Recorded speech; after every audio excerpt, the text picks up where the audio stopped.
Et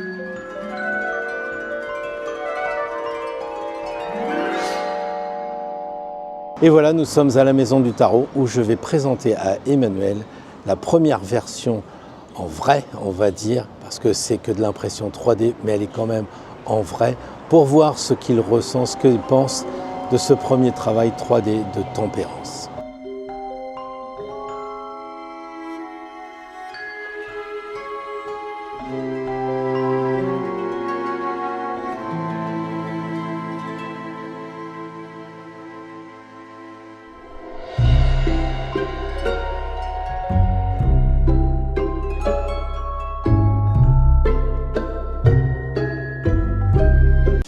Eh ben, écoute Emmanuel, je suis très content et un petit peu anxieux, il faut bien le dire, très heureux de te retrouver parce que on est quand même des passionnés de tout ce qui va toucher le tarot, j'allais dire un peu le tarot authentique quand même, classique, hein, bien sûr. Et puis la dernière fois on s'était vu, c'était la première des premières pièces avec le fameux mat qui sortait de chez Attacus, tout chaud, tout bon. Celui-là il est encore plus joli, il y a de la feutrine, mais il va sortir en résine courant ce qui a été promis, hein, fin juin, début juillet, quelque chose comme ça, en résine. Là, c'est juste une impression 3D, mais ça nous donne quand même une belle idée de ce que ça sera produit. J'espère que ça décorera bien ta boutique et que ça plaira. Je vois bien sa place. Là. Fais voir là, à la place d'un jeu, là, il sera bien. Non, vraiment, je le vois bien. Tu vois, tu peux même mettre une carte derrière, comme ça, tu verras les couleurs. Parce que souvent, on me dit, oui, mais les couleurs sont vives. Mais quand on met une vraie carte, et on en avait déjà parlé la dernière fois, les cartes sont à l'identique de la figurine et lycée de Versailles. Alors aujourd'hui, j'ai la chance de pouvoir te proposer Tempérance. Donc, on va faire un peu le suspense et je dois dire que je ne vais pas spoiler, comme on dit. Nos amis qui nous regardent, une chose est sûre, c'est que tu l'as vraiment jamais vu. Pas vu. On mis en place, c'est ma carte préférée. Donc, Tempérance, il y en a partout. Mais on a fait exprès là en préparant que je vois pas ce qu'il y a là-dessus. Donc en fait, on va voir ta, comment dire, essaye de te laisser aller, de pas dire ouais Pierre il m'a dit de faire ci et ça. Non, en plus non. Hein, donc voilà. Alors je vais soulever délicatement le linge. C'est marrant parce que ça prend 30 secondes, mais quand je pense au travail que j'avais la carte, je dis, ce serait bien qu'on ait la figurine, maintenant tu as la figurine, tu es tellement anxieux, tu mesures pas tout le temps passé. Bon, alors, c'est vrai qu'il y a toujours un peu de magie chez les quartiers. Hein. Voyons. Face à toi. Les couleurs sont super.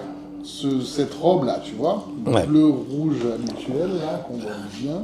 Bah, elle est à côté, ouais. C'est parfait. C'est vraiment là ce qui m'a sauté aux yeux. Bon, après, c'est vrai que je l'ai vu ouvrir comme ça. Elle est là, ma tempérance. Ça y est. Bichette.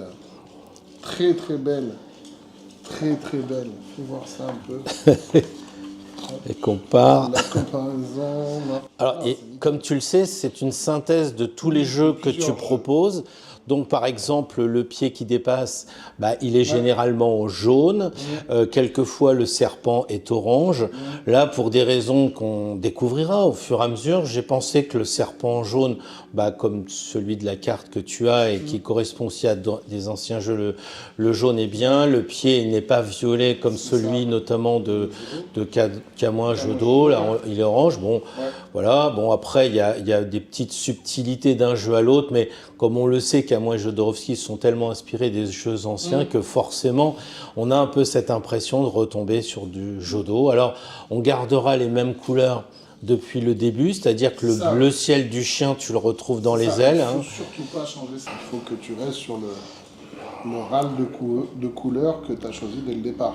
C'est vrai que lui, pour le coup, le mat est vraiment la base du départ de tout le reste. Parce que c'est lui qui a établi. Il initie les couleurs. Ça, non, il n'y en a pas, je crois, de bleu. Sur celui-là, il y a des anciens qui... Il a calibré la couleur d'entrée. Ouais. On a fait un... Tu vois, on a gardé le bleu ciel. Du mat qui démarre. Sauf le bleu. Et ça, c'est intéressant. Pourquoi il n'y a pas le bleu? Alors tempérance, on raconte, je crois que c'est dans La Voix du tarot que Jodorowsky dit qu'il y a autant de bleu que de rouge, mais c'est au pixel près dans la carte. Donc là, on a essayé aussi de garder un maximum de références, d'équilibre. Et puis surtout, on a beaucoup travaillé sur les jarres avec l'eau ou l'air qui passe entre les deux. Donc comme je le ferai voir à la caméra plus tard, on voit qu'elle est vraiment écartée. Hein, donc tu vois, c'est pas reposé. C'est pas mon gros petit doigt à moi. On peut y passer un petit peu. Voilà, alors Attacus me disait que quand ils vont le fabriquer, dans les bras et dans les jarres et dans le produit, il va y avoir, ça va être cintré en métal pour renforcer, voilà, parce que, bon, même si c'est plus résistant en résine. Alors qu'est-ce que tu en penses par rapport à la carte, quoi? Est-ce que tu as du genre, je la voyais plus blonde, je sais pas. Je la voyais pas avec les yeux bleus. Ah, ça a été un problème. Je te ferai voir les têtes décapitées qu'on m'a proposées. Et en noir, ça donnait pas... En fait, même le visage, si tu regardes bien, il est de couleur chair, alors que dans beaucoup d'exemplaires, il est blanc. Oui, mais le mat, c'est pareil. Le problème du mat, c'est que certains, il est blanc, mais le problème du blanc, souvent, et dans la papesse notamment, ça correspond à la mort, le blanc. Et c'est vrai que Tempérance étant un ange, on aurait pu imaginer. Mais dans les cartes, souvent, elle a les mains couleur chair et la tête couleur blanche. Et ça jurait quand on l'a sorti. Mais dans le tarot, tous les êtres humains habillés, quasiment tous, sauf le pendu, ont le visage chair. Blanc, pardon. Il n'y a que le pendu qui l'a chair, le diable est bleu, et à chaque fois j'oublie le troisième, mais ça va me revenir. Bah t'as l'ermite, bon tu me diras, il y a de la barbe. Hein. Ouais, non, il est blanc avec la barbe bleue. Les barbes sont bleues, effectivement, mais la plupart, dès qu'on est habillé, en fait, dans le tarot, parce que l'étoile, elle est nue, elle a le visage rose, il n'y a que le pendu qui est habillé, mais on va imaginer que c'est parce que le sang lui monte à la tête, que c'est hyper vascularisé. Mais c'est vrai que, bah oui, c'était un choix à faire, c'est que blanc, je ne sais pas si ça aurait rendu pas sur une figurine. On en a parlé, c'est comme les yeux, si tu fais des yeux noirs ou autres, ça, si tu veux, l'objectif, c'est pas non plus de choquer pour choquer. Oui, si tu faisais les visages blancs, tu étais obligé de faire tous les traits au feu en noir, quoi. C'était délicat, et puis on a aussi les mains des jarres qui sont toujours couleur chair. C'est normal, Donc ça générait quand même un doute et tout. Parce qu'effectivement, dès qu'on est habillé dans le tarot, on a certes le visage blanc, mais toutes les mains, les jambes, les cuisses, tout ce qui dépasse des vêtements est couleur chair. Donc ça, là-dessus, c'est respecté. Tu es même allé chercher le nombre de vagues dans l'eau, qui correspond exactement à... Je ne dirai rien. Ok. Le nombre de cercles autour des jarres. Ça c'est respecté. Ouais. J'ai beaucoup ennuyé Lorenzo, j'allais dire maintenant mon ami Lorenzo, parce que je l'ai tellement torturé avec la roue de fortune. La roue de fortune. Là-dessus aussi. À la roue de fortune. Alors, la roue de fortune, elle est en ce moment en train d'être produite par Attacus. Mais déjà, Lorenzo, quand il passait en 3D, il me disait « Mais votre roue, elle n'est pas ronde. Et puis, en plus, elle est comme ça ne tient pas. C'est pas possible. Et puis, la manivelle, elle est carrée, ça ne tourne pas. » Enfin, il y avait plein de trucs comme ça. J'ai appris plein de choses. Je crois que je pourrais écrire quelques lignes là-dessus parce que j'ai vraiment découvert à la... C'est sûr que ça apporte plein de choses. Déjà, quand on épluche une carte en 2D, là, tu passes à la 3D. Tu peux aller plus loin encore, 4-5. Ce qu'on appelle épuiser une carte, c'est ça. Faire l'épuisement d'une carte, c'est en gros, je prends tous les symboles que je peux y voir. Et là, c'est ce que je disais de la première fois sur le mat, c'est que c'est important de le faire en 3D parce que on voit ce qu'il y a derrière, on peut imaginer ce qu'il y a derrière, chose qu'on ne peut pas faire sur du 2D. On peut le faire, mais on peut être imaginaire. Là, on va avoir des soucis avec derrière la tour de la Maison Dieu, derrière les diablotins, la main, qu'est-ce qui se passe, etc. Là, c'était relativement facile. Mais Lorenzo, je lui ai demandé quand même de refaire un peu les plumes derrière, de façon à ce qu'on colle, puis on colle bien par rapport à la carte.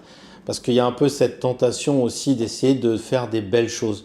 Et souvent, j'ai eu l'occasion de discuter avec Olivier de chez Attacus, il m'a dit « Ouais, mais si nous, on l'avait fait, on l'aurait fait comme ci, comme ça. » Et Agnès, qui a bien compris l'essence de ce qu'on voulait, elle lui a dit « Mais non, on copie la carte, on l'a fait la plus... » Il dit « Oui, mais c'est pas très beau. » Oui, mais c'est pas du Marvel. C'est ça aussi. Marvel, c'est pas du 21e siècle. Eh non. Et il y a un canon. Et les canons, absolument. Ça ne veut pas dire qu'il faut être absolument... C'est ce que je voulais te dire tout à l'heure.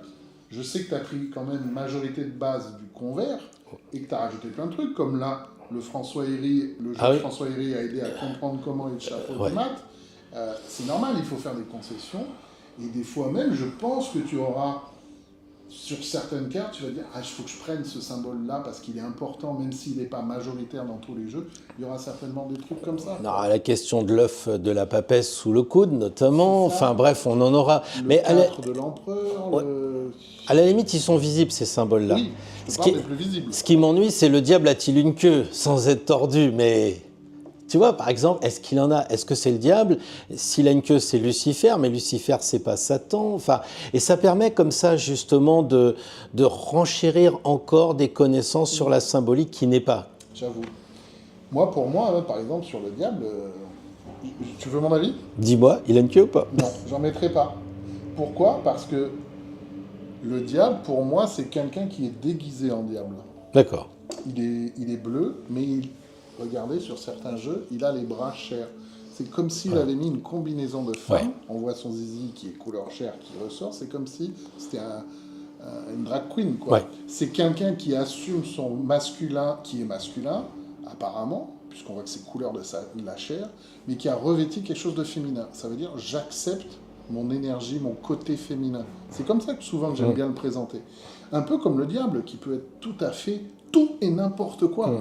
Il peut se transformer en une femme fatale pour séduire, il peut être moche, il peut être joueur, etc. Donc tu vois, moi je serais plus... Mais après, ça sera ta décision, tu vois. Ma décision, mais je te cache pas que je demande des points de vue, et le tien rentrera en ligne de compte. On m'a donné un argument intéressant, on m'a dit, s'il avait une queue, ne crois-tu pas qu'il n'y aurait pas un petit quelque chose? Parce qu'on est d'accord que les diablotins, quand ils s'échappent de 16, enfin de 15 à 16, et qu'on les retrouve en 18, on voit les marques du licol, et on voit une petite queue d'un des deux diablotins. Ce qui signifie que le diable, pour moi, n'aurait pas de queue. Et donc, et puis je trouve que c'est bien de le laisser un peu hermaphrodite, mais humain. Complètement. Voilà, bon, on aura l'occasion d'en reparler sur pas mal de petits détails. Il y a plein d'autres détails. Le pendu, qu'est-ce qu'il fait avec ses... Est-ce que ses mains sont attachées? Mogiel, il me dit qu'il me fait un doigt d'honneur, mais bon, David est un peu tordu quand on fait nos rencontres. N'existait pas. Non. Je pense pas. Ouais, c'est la guerre de 100 ans, c'est les archers anglais qui faisaient comme ça aux Français. Ah d'accord. C'est pour ça que les Anglais souvent font ça. Et donc, non, ça pouvait pas exister là encore. Alors, clairement. Sans révéler un secret, mais te dire un peu où j'en suis dans mes recherches, on dit toujours qu'il est pendu de façon superficielle sur une chaussette. Et qu'à tout moment, s'il voulait, il met ses mains par terre, il se bouge un peu et il peut s'échapper. Donc si tu le menottes ou si tu lui mets des liens, il ne peut pas le faire. Ça, c'est la première. Et donc, il n'aurait pas ce visage détendu. Non plus. Parce que là, il sait qu'il peut se libérer. Mais les diablotins aussi. Ouais, est-ce qu'on les mettrait... Non, parce qu'ils ont un licol. Et j'imagine qu'en fait, c'est un peu nous qui sommes dans nos possessions, dans le côté sensuel, le côté de l'or et tout, du diable, etc. Et les diablotins sont comme ça.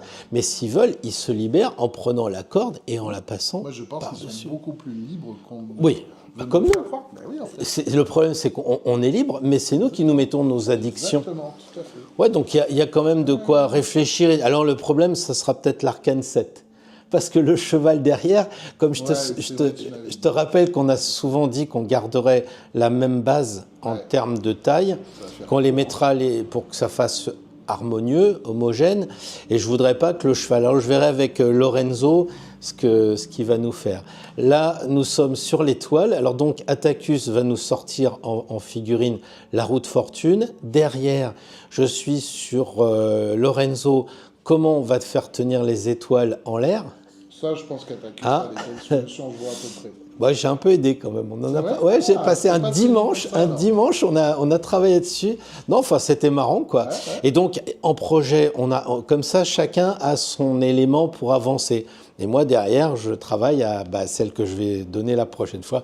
Mais ça, je l'ai dit dans un mail quotidien ce matin, entre ceux qui aimeraient bien le diable pour savoir ce qu'il y a derrière, ceux qui me disent « Oui, mais tu sais, l'arcane sans nom avec une lame en argent, comme dans les Marvel, là. Tu vois le squelette et tout. » Puis il y a des gens qui disent « Oui, mais ça fait peur. Moi, je ne peux pas mettre ça chez moi. » c'est bien sûr que non, bien sûr que non. Puis, donc, oui, ça peut faire joli parce qu'on est côté Marvel, mais voilà, non, mais moi j'écoute Marvel tout, tu sais. Aucun droit de propriété. Sur aucune... Il y a peu de choses qu'ils n'ont pas, mais ça, ils l'ont pas. Donc voilà, alors c'est pour ça que... Non, mais c'est quand même deux cartes qui peuvent être intéressantes parce que le diable et l'arcane sans nom sont des cartes qui font peur. Alors c'est marrant parce que les personnes me disent « Oh non, je préférais avoir des cartes comme l'impératrice ou la maison Dieu, etc. » Tu vois.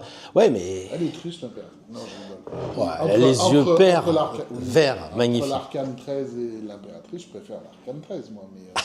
Ah bah alors là, j'ai déjà fait quelques sondages, mais je vais en refaire parce qu'apparemment on a de plus en plus d'abonnés. Ouais, j'ai vu.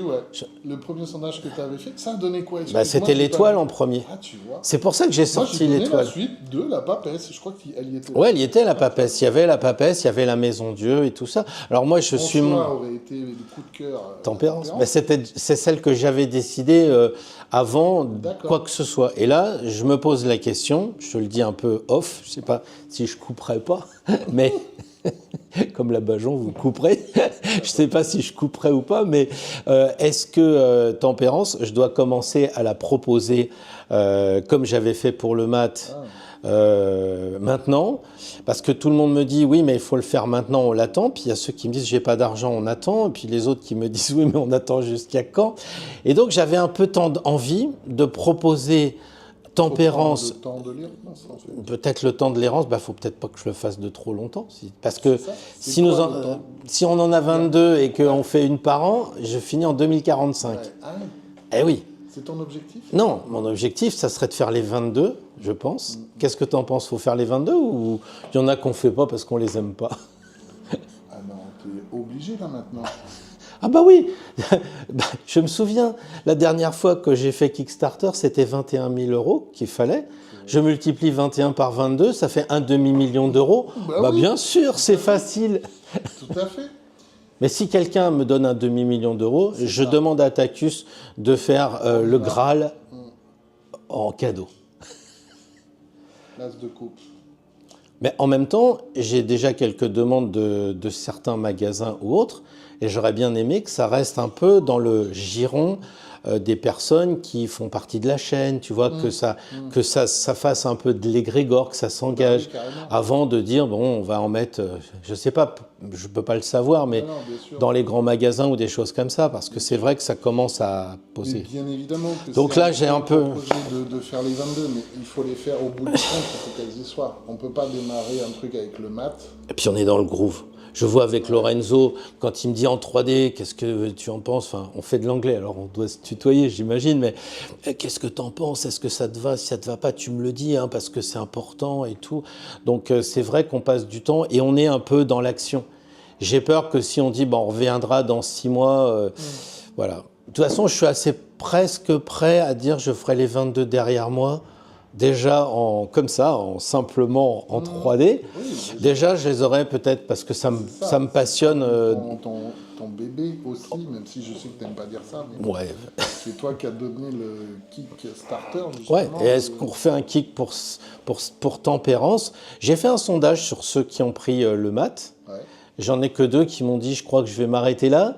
Puis une qui m'a réécrit en disant non, finalement, je ferai l'effort. Donc, sur les 2? Ouais, je suis presque à 99% de ceux qui ont pris le mat de recommencer l'expérience. Donc voilà, quoi. Et je pense que je vais peut-être faire un sondage aussi pour dire est-ce que ça vous branche qu'on refasse un Kickstarter sur... Parce que tu lances le Kickstarter mais tu n'obtiens pas les objectifs, on ne peut pas la produire. Mais tu vas l'avoir. Tu vas l'avoir. Il y a aussi le fait qu'il faut que celui-là, il sorte, que les gens le voient. Ouais, ça c'est certain. Et ça aussi, ça va rajouter un engouement, parce que vraiment, moi, je l'avais vu en photo, tu es venu, j'avais prévu de le prendre, mais quand on le voit, c'est comme quand tu vois quelque chose en magasin, tu peux voir une pub n'importe où, une fois que tu le vois, des fois tu dis, allez, je le prends, oui, parce que il y a le toucher, il y a un sens supplémentaire qui vient se mettre. Ça change. Et on se dit, ah ouais, c'est pas du tout la même chose de le voir sur les photos que tu mettais sur Insta avant que tu m'appelles là où je te voyais.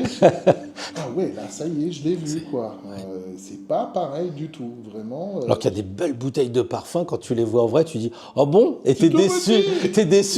Et là, c'est un peu l'inverse. Et c'est vrai. Mais bon, je prends aussi des photos avec le matériel que j'ai. Je suis pas professionnel, donc j'essaye de faire au mieux, mais... Sur ce côté-là, il y a besoin de voir cette 3D. Bon, sinon, les cheveux, tu vois, la fleur aussi, on a eu des problèmes. Enfin, des problèmes. Bah, est-ce qu'on fait 6 pétales, 5 pétales est-ce qu'elle est bien posée 5, Normalement, elle en a 5. Ouais, j'en vois 5 et le... C'est la majorité. Il y en a une qui a 6 dans les jeux. Mais je saurais pas dire. Je ne me rappelle plus. J'ai des planches avec toutes mes tempérances là. Et on a aussi, comment je dirais, le positionnement au niveau, tu vois, du troisième œil, quoi, en quelque sorte. Ouais. Voilà. Non, très ça bien. Te va? Bravo, belle réussite. Moi, ça me va. Bon, ok. Bah, écoute. C'est trop bien. Et donc, tu disais éventuellement de faire des mineurs. Tu parlais de l'as de coupe. J'étais un peu charrié tout à l'heure en disant et pourquoi pas faire les mineurs. Mais en fait, je voulais pas dire les honneurs, le roi, la reine. Déjà, j'arrive pas à finir les 22 majeurs. Mais à un moment, je m'étais dit, j'en avais parlé avec Agnès d'Atacus en lui disant, tiens, je ferais bien l'as de coupe. Je me dis, mais pourquoi? Parce que ça coûte cher. Mais j'avais dit peut-être que l'objectif de celui qui prend les 22, par exemple, tu vois, en remerciement, etc., de donner le Graal, parce que l'as de coupe, c'est le Graal. J'en ai parlé dans la conférence à Nice, justement, il y a beaucoup de choses dans cette carte, tous les as, hein, mais l'as de coupe, il est magnifique. Je m'étais dit peut-être le faire comme un objectif ultra final pour récompenser ce qu'on aurait tous pris, parce que les honneurs, si je parle dans les honneurs, bien sûr, il y a des choses qu'on découvre. Les rois, en ce moment, il y a plein de choses, mais bon, pour l'instant, je pense qu'il faut... Il y a les mineurs, il y a les honneurs aussi. Il y a les honneurs, les numérales, tout ça, donc là, je pense qu'on va rester sur les majeurs, mais je ne désespère pas. Et un 2 de denier uniquement pour peut-être... parce que non, tu ne saurais pas quel nom mettre. Ah non, je ne saurais pas quel nom mettre. Parce que je ne sais pas si les amis savent que le 2 de denier, c'est là où on grave la signature. C'est sur tous les jeux de ce monsieur qu'il y a effectivement le nom, l'adresse et l'année du quartier. C'est la signature vraiment de chaque jeu de tarot, quoi. Pas tout le temps, mais... Voilà. Bon, de toute façon, le 2 de l'intérieur, il est certainement aussi... c'est la carte de la signature. Ouais, c'est vrai qu'on serait embêté de savoir quel nom mettre et quelle année. On pourrait trouver. Enfin, je sais pas. On verra bien on verra bien plus tard. Ouais. Donc voilà, je pense que on avance bien. Il n'y a pas de choses qui coincent, qui t'ennuient. Parce que moi, il y a des choses qui m'ont ennuyé. Non, il n'y a rien qui... Alors vraiment, quand on les regarde côte à côte, c'est vraiment une belle transcription. Et pensez bien, si vous les regardez, à les regarder vraiment de face par rapport à une carte. Là, elle est de face, mais quand tu commences à tourner, tu dis « Ah oui !» Ça change les proportions. Non, on est vraiment là-dessus, les hauteurs des ailes... Bah, tu vois, elle a la même taille. Hein. Bon, de toute façon, on a gardé... on a gardé les 13 cm de la taille. Ah ouais, la carte rentre. Ouais, j'espère. Et toutes, elles sont comme ça, de façon à ce qu'on ait vraiment cette impression que la figurine sorte de la carte, quoi. Voilà. Super. Bon, bah écoute. C'est le deuxième. Bon, alors à bientôt pour la troisième. Je t'amène la route Je t'amène la route fortune. Je suis curieux de voir la route. Ah bah tu verras. Alors on met une clé USB et la roue se met à tourner. La sphinge tourne comme ça. Il faut que j'arrête. Il y a un fichier audio pour l'énigme du sphinge. Ah oui, c'est ça. Son épée ne sera pas forcément métallique, mais... Alors, qu'elle soit rouge. Ah, ça dépend, des fois elle est blanche. On verra tout ça. Bon, en tout cas, je suis très heureux d'avoir encore pu recevoir tes impressions comme ça. C'est allé vite en plus entre le mat et la tempérance. Oui, parce qu'on s'est vu en décembre. Ouais. Oui, mais déjà, en décembre, j'avais anticipé que ça serait une réussite. Parce que, si tu veux, c'est le temps, quoi. C'est le temps. Je ne voudrais pas qu'il n'y en ait que 2-3 de fêtes, quoi. Surtout si après, nos amis un peu... on a la visite du président chinois qui est à l'Élysée aujourd'hui. Ça serait dommage qu'ils disent à M. Macron, on va faire les 18 autres à notre façon. J'aimerais bien que nous les fassions, nous, les 22. Ça appartienne tu vois, au patrimoine français. Ouais, vraiment, vraiment. Ouais. Et j'aimerais bien, effectivement, comme je te le disais aussi en aparté, j'ai vu que Chanel faisait un défilé incroyable et qu'ils avaient visité le musée du savon de Marseille. Je me suis dit, mais il n'y a pas de musée du tarot de Marseille, qu'est-ce qui se passe? On va travailler là-dessus. Il faut travailler. C'est mon but à moi, tu vois, toi c'est les figurines, et ben c'est de faire peut-être un bel écrin pour qu'elles soient dedans aussi un jour à Marseille. De se faire un beau musée du tarot de Marseille, ça serait bien que nos élus nous aident là-dessus. Ça serait pas mal. Ouais. C'est quand même le patrimoine de la ville, hein, et on en parle peu.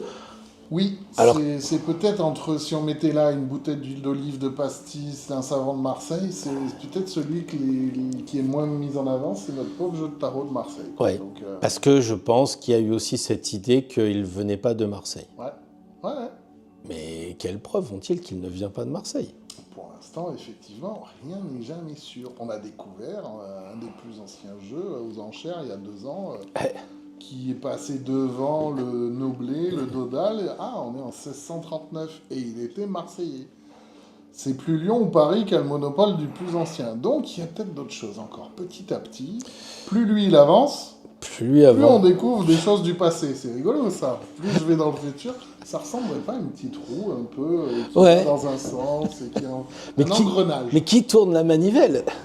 C'est ça. Alors, après la 10, ça pourrait être la force. Est-ce qu'on fera la force pour tourner la manivelle? Attention, certains jeux, là, la force n'est pas en place 10. Tu sais qu'il y a des ordres. Je ne veux même pas entendre parler de la Golden Dawn et toutes ces histoires de Rider-Waite qui est inversé, parce qu'il semblerait qu'à la base je sois astrologue.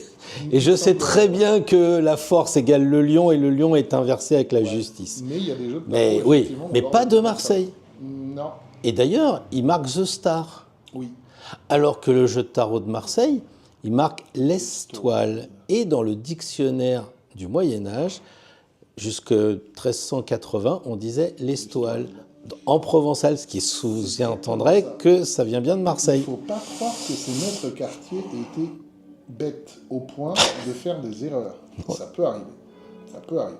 Et il faut comprendre que s'il y a une erreur, on ne va pas refaire les plaques. Mais toute erreur sur une plaque de bois peut être corrigée par ce qu'on appelle réchapper. On casse le bois, on met un autre bout, etc. Et que certes, ils ne savaient pas tous lire, mais ils savaient parler et entendre. Et que des accents font que l'étoile... Ah, mais il y a une faute. Non, il n'y a pas une faute. Non. Il y a une faute si aujourd'hui on devait l'écrire, effectivement. Mais à l'époque, l'Estoile... je ne le dis pas avec le bon accent, certainement. Il faudrait qu'on ait des traces audio. Malheureusement, c'est déjà beaucoup. Non, mais il ne faut vraiment pas sous-estimer ces personnes-là. Quand tu vas à Chambord, il y a 400 salamandres. Il y en a une qui est à l'envers. Et quand les guides ils disent « oui, il devait être fatigué », t'imagines une salamandre dans un caisson qui est comme ça. Il se serait trompé de sens. Sur les 400 avant... non, mais... Donc, il y a forcément des choses qui nous permettent de passer sous la crypte.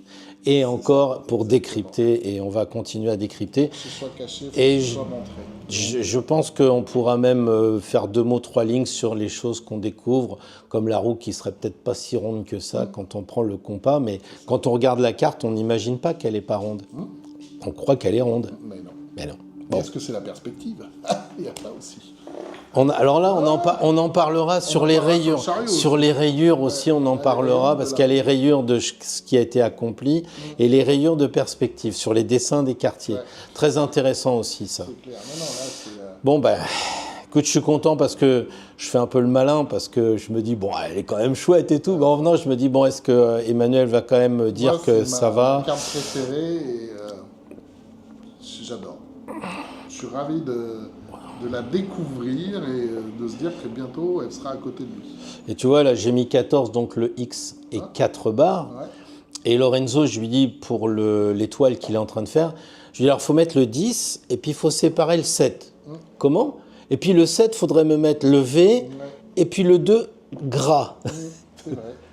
Pourquoi?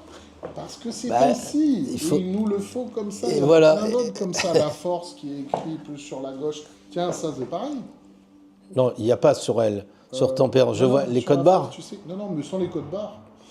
Je ne la retrouve plus notre force. Tu vois, c'est écrit la force en bas à gauche. Ah oui, à gauche. Alors oui, ça, on en a. J'y ai réfléchi à cause des codes barres parce que déjà, il dit ça, c'est comme des codes barres quoi. Et en fait, mais c'est un code. Oui. et ce sont bien des barres. Donc voilà. Alors c'est pas pour payer moins cher quand on vient chez toi, amenez-moi le jeu, je scanne l'étoile. Non, mais sérieusement, ils y étaient déjà dans les premiers. Le Noblet, il les a.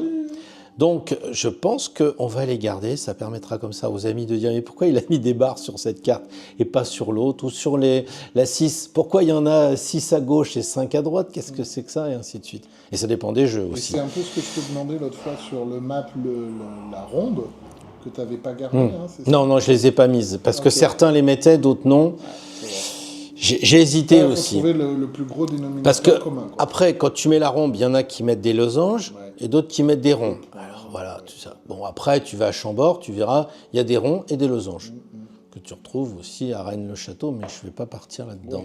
Mais c'est étonnant cette histoire de rhombe, comme tu dis, et comme c'est pas les mêmes surtout, c'est que je n'ai pas la solution. Bon, je pense qu'on met pas non plus les décors pour des raisons techniques. Pour l'étoile, il y aura le décor, parce que c'est la seule carte où il y a un décor finalement à l'extérieur.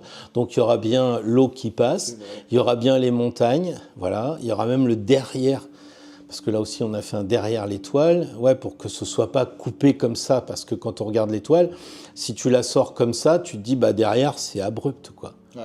Alors que non, si l'étoile elle est devant, elle ressort derrière.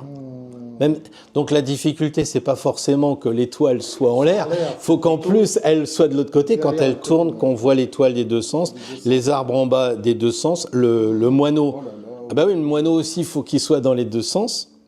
Et puis la montagne, que ce soit pas coupé plastique. Donc on a fait pas mal de trucs. Je suis pas... Et ça m'amuse bien. Ça m'amuse bien. Bah voilà, les amis, je pense qu'on a fait le tour. Bon, on se retrouve la prochaine fois.